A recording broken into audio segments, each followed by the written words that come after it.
Num tempo em que a história e a própria ciência sofrem um revisionismo irresponsável, os discentes da disciplina de História do Direito da UFRN 2020.2 comprovam que a história não é narrada apenas a partir da leitura de textos de lei, mas pode ser encontrada e discutida a partir de recortes de jornais, da análise dos acontecimentos políticos e também das conversas sobre seus antepassados. É isso que a gente vai ver a partir dos vídeos que vêm a seguir. Olha, sinceramente, por muito tempo eu acreditei que a história só poderia ser contada por figuras heróicas, que a história era sobre um passado distante contada em livros e documentos empoeirados. E não é desmerecendo essa forma de conhecer a história, mas é atentando para o conceito que Chimamanda denomina como perigo de uma história única. Eu descobri que, na verdade, a história também é feita pelo nosso cotidiano, pela nossa forma de nos expressar. Ela é contada pela nossa cultura e pela nossa identidade. E ela é feita também em espaços como o Museu do Isolamento. Ele é o primeiro museu brasileiro completamente digital, onde você vai poder conhecer diversas histórias que certamente a história não conta. O Código de Hammurabi foi um marco histórico ao direito mundial, tendo sido o primeiro código de leis escrito. Foi criado na região da Mesopotâmia, na cidade da Babilônia, região próxima ao rio Eufrates, tendo o imperador Hammurabi como seu criador. O código buscava trazer as previsões legais para cada crime realizado, sendo o primeiro código a trazer a ideia de proporcionalidade entre delito e pena, chamado de Lei de Talião. Porém, tal documento deixava claras as diferenças punitivas de acordo com as classes sociais, onde as camadas mais baixas eram punidas de forma mais severa que os setores ricos da época.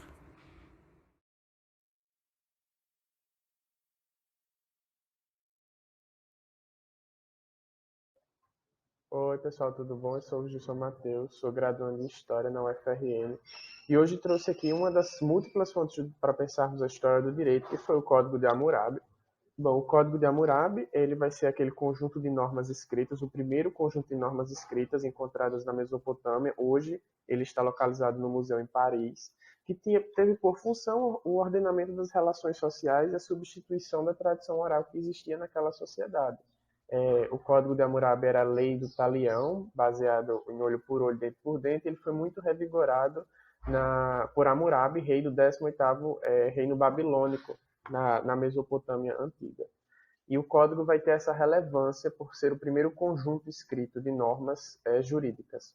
No começo do período, a gente analisou trechos do Código de Hammurabi lá da Mesopotâmia, e o que mais me chamou a atenção foi o fato de que a vida da mulher considerada comum valia 30 ciclos de prata, a de uma escrava 20 sendo inferiores ao olho de um homem comum que valia 60. Mas se vocês acham que essa discrepância já faz muito tempo, destaco também a série Coisa Mais Linda, que traz à tona a classificação da mulher casada como relativamente incapaz, ou seja, ela precisava da autorização do marido como uma exigência legal para poder alugar um imóvel ou até mesmo trabalhar. E as regras desse Código Civil só foram revogadas em 2002. Olá! A evolução da história do direito penal nos tempos primitivos está diretamente ligada à evolução da vingança, dividida em 3 fases: o período da vingança privada, o período da vingança divina e o período da vingança pública. Ressaltando-se a primeira fase, é possível perceber o ideal de proporcionalidade da pena, estabelecida pela Lei do Talião, contida no Código de Hammurabi, uma das primeiras codificações da história do direito. Era o famoso olho por olho, dente por dente.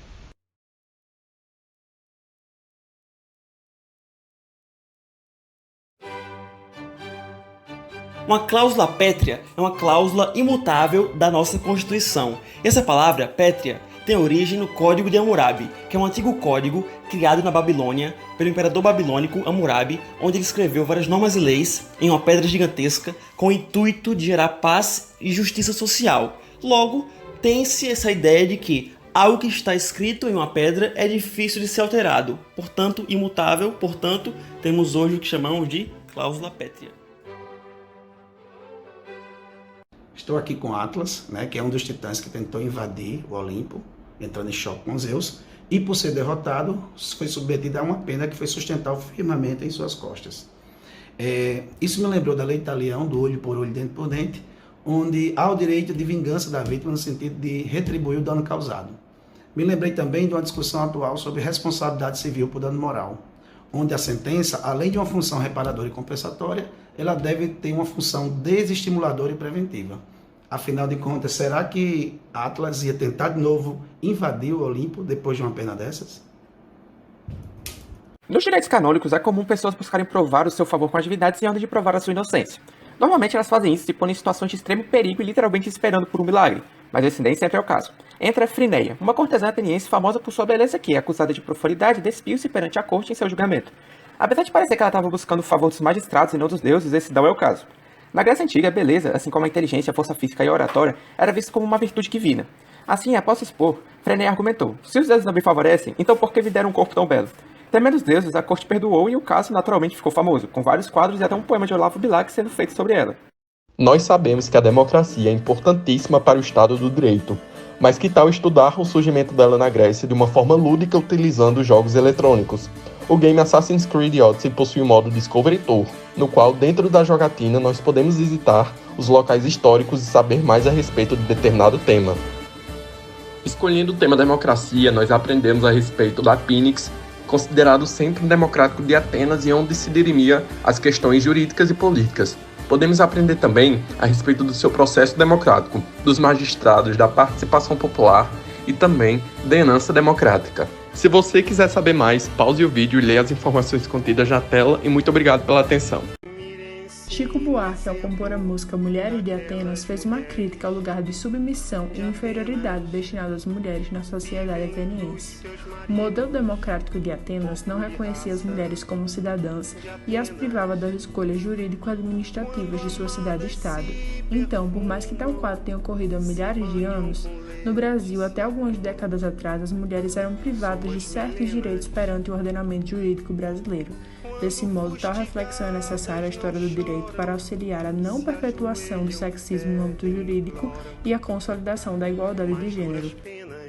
O direito não pode ser vislumbrado como uma mera ciência normativa, pois depende da realidade política e social na qual se insere, e para entender os diferentes contextos históricos de sua aplicação, a literatura pode ser utilizada como uma prazerosa ferramenta analítica.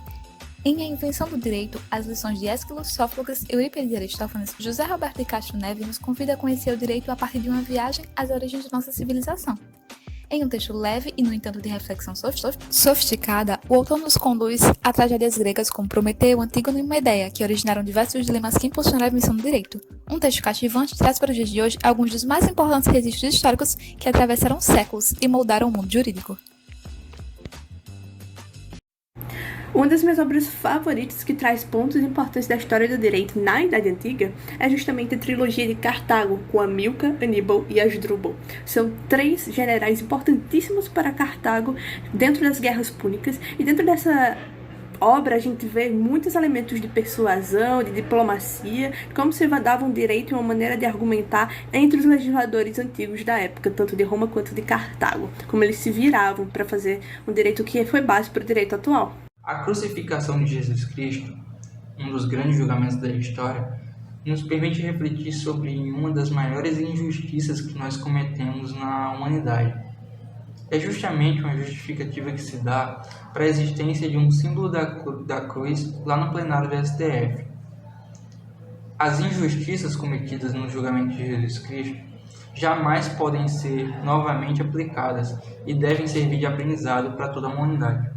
O lançamento da música Diário do Detento, por parte do grupo Racionais MCs, trouxe consigo diversas reflexões acerca da efetivação dos direitos humanos assegurados aos presos, pois narra em uma visão de primeira pessoa a iminência do massacre do Carandiru, no qual morreram 111 detentos após a intervenção da tropa do choque. Com uma letra forte e épica, que constrói situações desconfortáveis de serem imaginadas, é mostrada a extrema violência e o descaso com a vida humana, representando uma violação dos direitos fundamentais e fazendo com que, na prática, certas intervenções estatais de políticas criminais pareçam datar da Idade Média.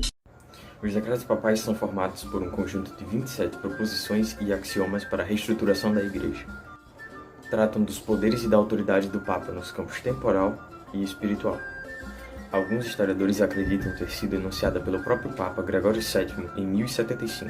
O Papa passa a ser o chefe absoluto da Igreja e ganha o poder de coroar ou depor monarcas. Common Law é um sistema jurídico surgido na Inglaterra no final do século XII. Sua principal característica é não se apegar à lei em si, à norma, mas sim buscar nos precedentes judiciais um direito vivo, que se renova com a sociedade. Um dos países que utiliza esse sistema é os Estados Unidos. Influenciado por esse princípio da comuna, de que o direito e a sociedade são um, estamos juntos, crescendo juntos, o Instituto do Júri é muito utilizado nos Estados Unidos. Mas seria o júri infalível? O livro American Crime Story fala da história de O.J. Simpson, famoso jogador de futebol americano, que infelizmente não mostrou sua habilidade no jogo, mas sim por ser suspeito de matar em 94 sua ex-mulher Nicole Brown e o marido dela brutalmente. Apesar de todas as provas apresentadas contra o O.J., como as variadas denúncias de conhecimento e pode apresentar contra ele várias vezes, embora o júri de O.J. Simpson não tenha sido influenciado pela mídia para ficar no tempo preso por um ano, quando trabalhar com o caso não solucionado, eles foram influenciados por um contexto black. A violência da polícia contra negros na década de 90 era avassaladora, e sabendo disso, decidiram que O.J. Simpson não era culpado. Olá, a gravura em tela busca retratar o rei João Sem Terra recusando assinar a Magna Carta Libertatum, importante marco na história dos direitos humanos. Ao pintar a face do rei, o artista lhe deu um ar de seriedade, sem indignação e revolta por ser obrigado pelos barões a limitar seu próprio poder. Essa imagem nos faz lembrar que os progressos sociais não foram conquistados pela vontade de quem outrora detinha o poder, mas pela ação das classes desprivilegiadas. Ademais, nada melhor que a história para corroborar com os teóricos de direito constitucional, como é o caso de Fernando Lassalle, uma vez que aqueles que detêm o poder deixam suas marcas na folha de papel, destaca. Boa noite, meu nome é Edinaldo. Eu vou falar um pouco sobre como a Lei Sálica vetou um direito de sucessão da Rainha Vitória. Em 1837, a Rainha Vitória assume o trono do Reino Unido da Irlanda, por conta da morte do seu tio Guilherme IV, até então o rei. Porém, desde 1714, a Casa Hanover, que é a referida à Casa da Rainha, tinha direito também ao trono do Reino de Hanover, na Alemanha. Quer dizer, hoje em dia é a Alemanha. Porém, segundo a Lei Sálica, que era vigorante no Reino de Hanover, uma mulher não poderia assumir o trono. A Lei Sálica, inclusive, que é do século V. E por isso a Rainha Vitória se tornou a imperatriz do império onde o sol nunca se punha, o maior império da história da humanidade, porém não pôde herdar o Reino de Hanover. A Liberdade Guiando o Povo é uma obra que se tornou emblemática. Ela retrata o momento em que o povo francês resolveu dar novos rumos à sua história. A queda da Bastilha e a Assembleia Nacional Constituinte marcam o fim da monarquia absolutista no país. Os súditos do rei passaram a ser cidadãos franceses.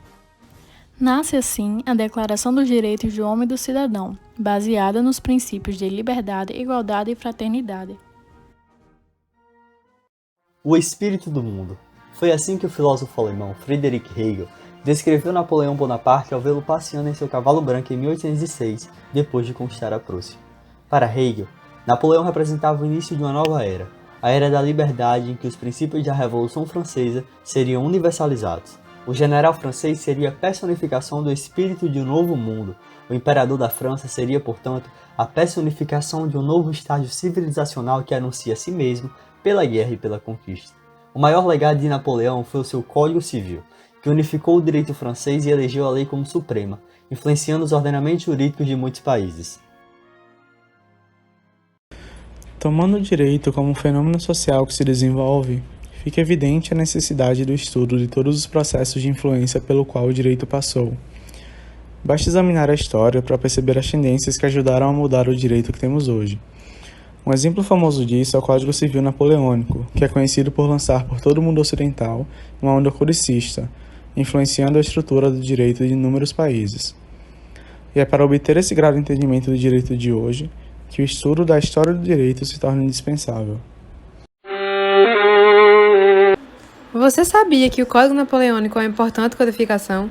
Ele foi promulgado no início do século XIX, no período 18 de Brumário, e sofreu influência da Declaração Universal dos Direitos do Homem e do Cidadão, além da Revolução Francesa. Sua primazia foi ter garantido a todos os cidadãos masculinos igualdade perante a lei. Além disso, ele influenciou várias outras codificações, incluindo a brasileira, se tornando assim um importante marco histórico.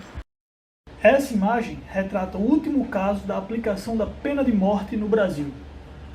A partir da independência em 22 e da formulação de uma nova Constituição em 24, o Brasil sentiu a necessidade de elaborar um código criminal próprio, que apesar de sofrer influências da modernidade, ainda era muito baseado nas ordenações filipinas vigentes à época, que mantinham a aplicação de penas cruéis para os dias de hoje, como a pena de morte.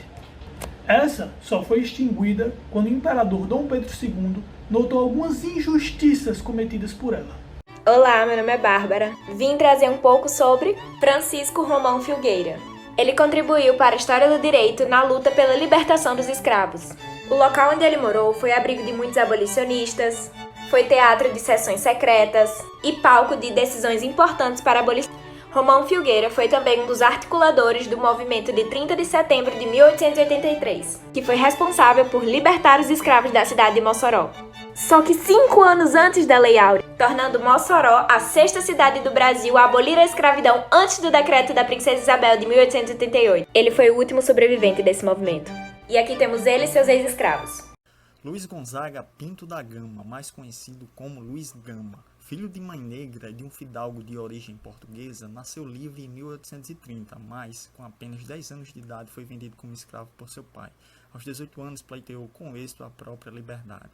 Adquiriu conhecimento jurídico e, com isso, passou a exercer a advocacia perante os tribunais como rábula, isto é, um advogado sem diploma.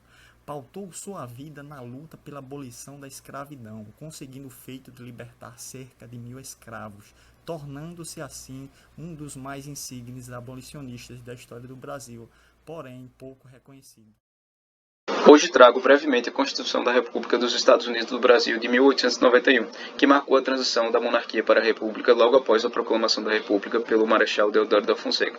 Trago como fontes históricas o próprio documento histórico da Constituição e as moedas da época de 1913. Ela trouxe algumas grandes mudanças do direito na sociedade da época. Em primeiro lugar, instaurou o presidencialismo, de modo que a população poderia escolher seus representantes diretamente. A exclusão do poder moderador, criado por Dom Pedro I no período imperial, a separação total do Estado da Igreja, marcando o Estado laico oficialmente, a influência da Constituição americana, dando grande autonomia aos municípios e províncias que passaram a ser chamados de Estados, e a exclusão do voto censitário e a adoção do voto direto. Muito embora a Constituição de Weimar tome seu eurocêntrico destaque usual, precisamos falar sobre a Constituição mexicana. Aquela que, lá em 1917, após anos de agitação social e grupos lutando pela distribuição de terras, é implementada por uma constituinte eleita, não só garantindo o direito de terra para seus povos originários e submetendo a propriedade privada ao bem público, como também fomentando a seguridade social e proteção das mulheres e crianças. É a primeira do mundo a incorporar esses direitos de cunho social, não só liberal. Ora, se estamos falando de história, não podemos deixar de fazer menção a ela e mostrar os seus marcos deixados. Vitória constitucional de trabalhadores e camponeses na América Latina certamente colore esta notável passagem da história do direito. Bem, agora eu vou atentar um pouco para a correspondência que podemos perceber entre os eventos históricos de determinado período e o seu direito.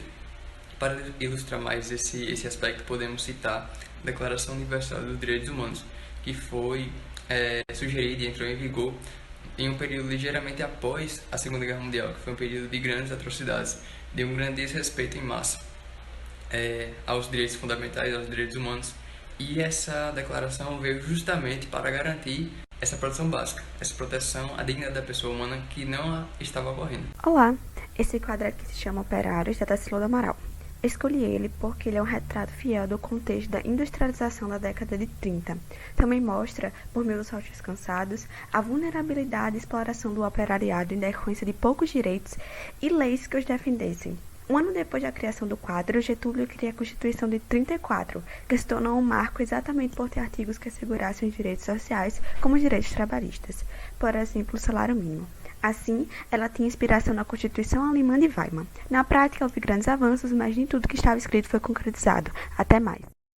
Olá, trago aqui um texto jornalístico de Vanilson Julião, 1994, Jornal do Natal. Esse aí é meu tataravô Pedro Simão, considerado à época o mais velho do estado. Destaco aqui sua vida laboral, tendo trabalhado no Cabo do Ferro. A CLT só veio a existir quando dos seus 60 anos, muito diferente do nosso tempo, né?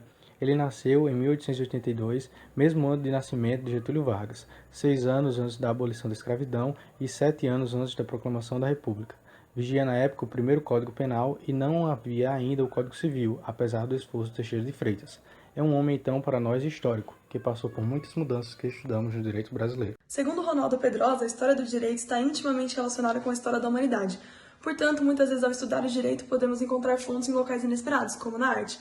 Com relação a isso, podemos trazer à luz a literatura de cordel, desenvolvida principalmente no interior do Nordeste brasileiro, e que tratava de assuntos não só da cultura popular brasileira, mas também de assuntos políticos, trazendo, por exemplo, Getúlio Vargas como uma figura do trabalhador brasileiro e como uma musa a ser seguida pelo mesmo, devido à sua grande contribuição legal da consolidação das leis trabalhistas em 1943, a qual garante direitos muito importantes e que inclusive ainda estão presentes na lei brasileira vigente atual. Eu vou falar um pouco sobre o campo de concentração de Auschwitz-Birkenau, que era um antigo presídio na cidade de Auschwitz, a 50 km de Cracóvia, e foi transformado em campo térmico pelos nazistas e expandido, onde também se realizava trabalho escravo. Mais de 1 milhão de pessoas foram executadas lá, e por causa disso os nazistas foram condenados por crimes contra a humanidade, e a ONU assinou a Declaração Universal dos Direitos Humanos, que tem eficácia no nosso ordenamento jurídico. O campo hoje em dia é aberto a visitas com horários gratuitos e fica a 70 km de Cracóvia, na Polônia.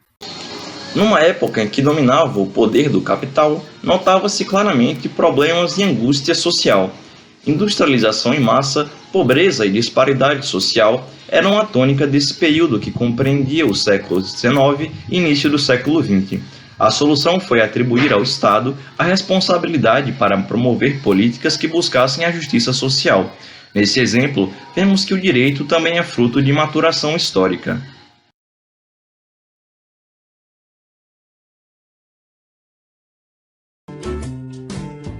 Mulheres históricas no direito tcheco. Primeira mulher a ingressar no curso de Direito. Primeira advogada do Brasil. Lutou por seus direitos e foi considerada a primeira advogada do Piauí. Primeira mulher professora de Direito. Primeira mulher magistrada do Brasil. Primeira reitora de Faculdade Brasileira de Direito. A primeira ministra do Brasil. A primeira integrante mulher da Suprema Corte Brasileira. Você ainda não consegue me ver.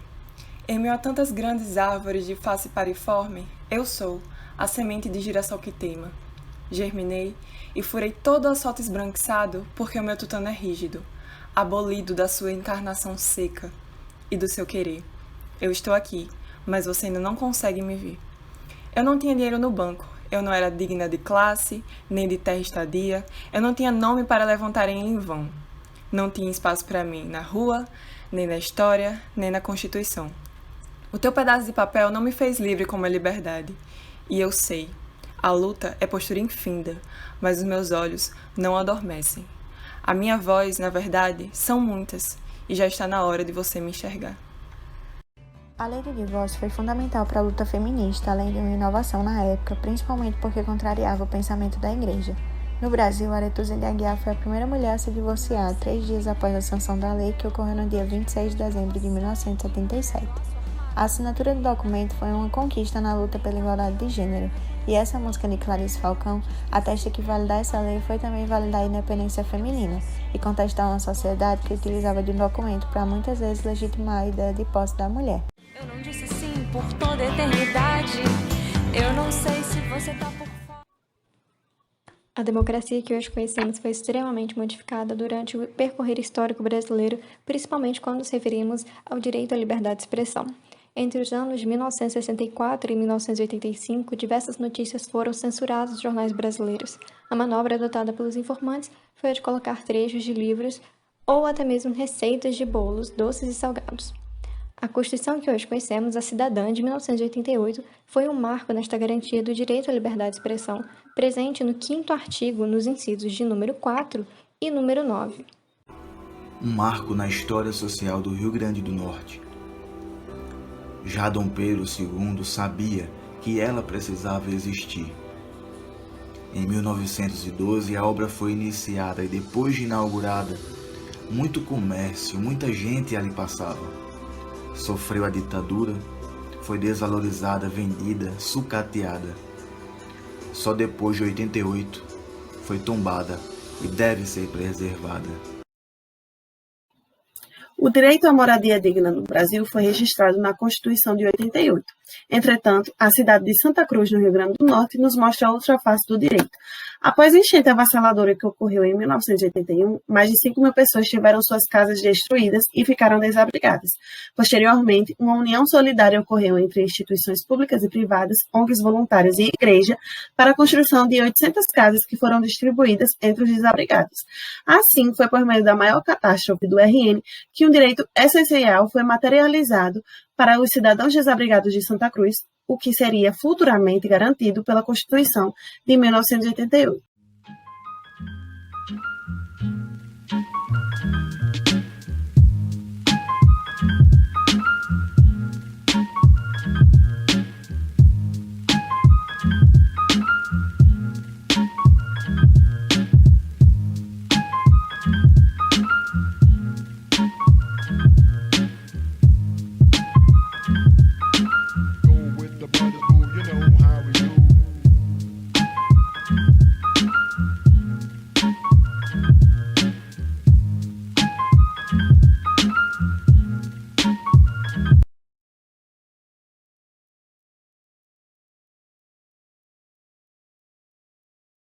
ao comemorar alguns anos no Acre, eu escolhi uma figura importante para a história acriana e para a história do direito ambiental, Chico Mendes.